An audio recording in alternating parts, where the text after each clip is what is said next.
Equilibria from the investment standpoint. Essentially, one can see across many items in the news that there is an apparent lack of equilibrium in the international trade interrelations in the money markets and other markets as well. So that under that heading, one can see very clearly how the of the United States unfurls, and then the question is, okay, does this mean that this is a bad environment to make investment decisions? And in my view, not necessarily, as long as one understands that one can indeed be seeing a transition of sorts in the regime in the United States, and the important is probably not so much to know how to call it, since in itself it will not necessarily bring much insight, but maybe to understand that under current configuration, the political capital can indeed bring extra returns, and that a lot of investment and other money-related decisions may need to be actually reconsidered in terms of the political configuration. So that if early on there was a separation, essentially there was a relatively separate set of economic institutions, and there was a certain separation of politics from economy. Right now, with the current situation, especially in the United States, the situation is different. So that one can say that right now there is a reorientation in terms of the value of the political capital of the politics, and of its impact of its link on the economics. And we see that very clearly right now in the money markets, as a lot of the statements done by the leadership have been affecting a lot the movements on the money markets. But then still the question is what the long-term or medium-term outcome of that will be, and as India would indicate is that one might need to be taken medium-term, long-term point of view, and then understanding that a lot of the players in the markets would still want to remain in the game. And I think that what we are seeing is probably re-equilibration. And I think this is something that the notion of equilibria implies, so that if essentially all of the tariffs discussion has been about a lack of balance in international trade, that means that a lot of the measures done are about re-equilibrating inputs and exports. And I think this is part of the meaning of what is going on right now. And then what will need to occur is that, to the extent possible, within the 90-day window announced with regard to many countries, other than, of course, China, there will be efforts to achieve on the political level some sort of re-equilibrated state in the trade in between the United States and other countries, and at the same time we cannot really discount the possibility that other countries will seek to re-equilibrate away from their dependence or from the gains that they were making in the United States in terms of international trade to other actors in the international economy, and that is something that one cannot really underestimate. So that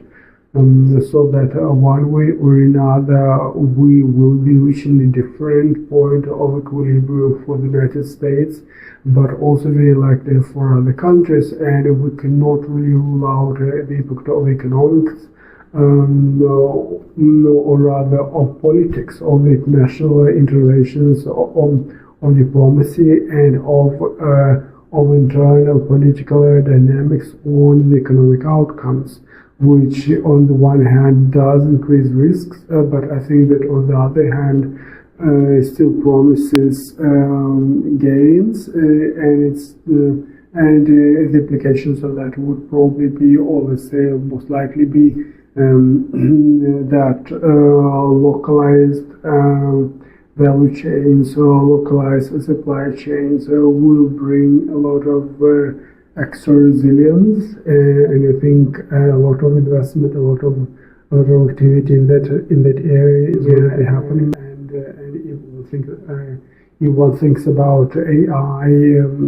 high-end chips, that will still be something that will be also occurring, and one could think maybe of the neighboring Asian countries, East Asian countries, which will be playing increasing roles in the new plant being built in the chip making sector. And also one cannot really rule out a middle nations of chip making in the United States and also Europe as a rival pole of economic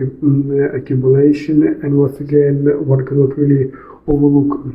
China as a major dominant comeback power. And of course, we should be thinking of Japan and its approach, since it has managed to become rich before it got older in terms of the demography, in terms of the economic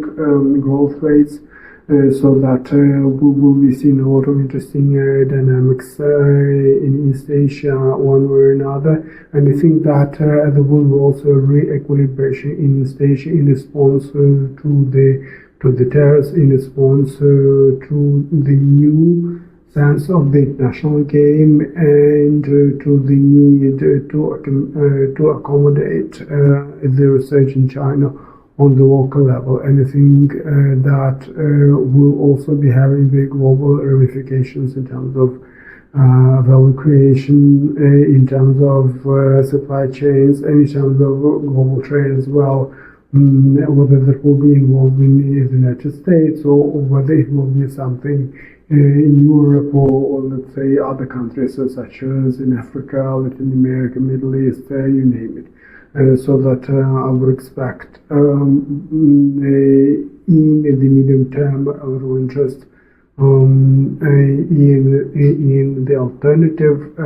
financial capitals, such as maybe Dubai, such as maybe Hong Kong, Singapore, or maybe even Europe, where money can be more secure, where there would be a very strong institutional support for capital, and that will be only about where money is going to be moving in the short and even medium term, and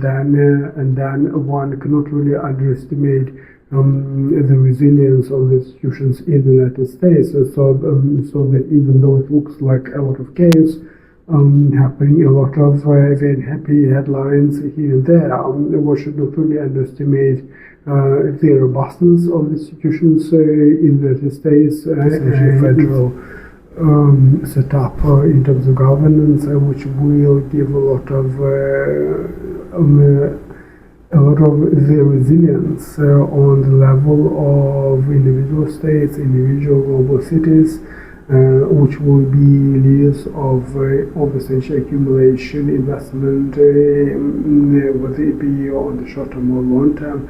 and that one should not really discount the fact that whether we will be having 4 years of Trump administration or maybe even 8 years of Trump administration, that period will come to an end, and there will be a regrouping, a rethink of the economic flows. And of course, for the financial markets, this is an eternity, and for the investment decisions, this is a very long haul, a very long-term perspective, and I think this is what will need to be explored in more detail, such as in my newsletter on a regular basis.